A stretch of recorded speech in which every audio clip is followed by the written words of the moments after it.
الراجل السوي اللي كل كينونته بيته واسرته بيشتغل علشان يكفي بيته وما يقدرش يستغنى عنه، والمطالبه بثباته قصاد المغريات اللي هي محوطاه في الشارع وفي الفيديوهات في كل حته رغم جفاف مراته معاه.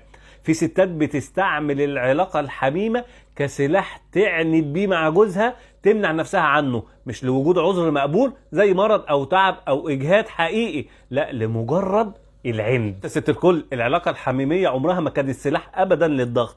في ستات مش فاهمه دورها كزوجه. العلاقه دي مش لازم تبقى دايما في وقت مزاج ووقت حب، ممكن تبقى علاقه سريعه لسد شهوه.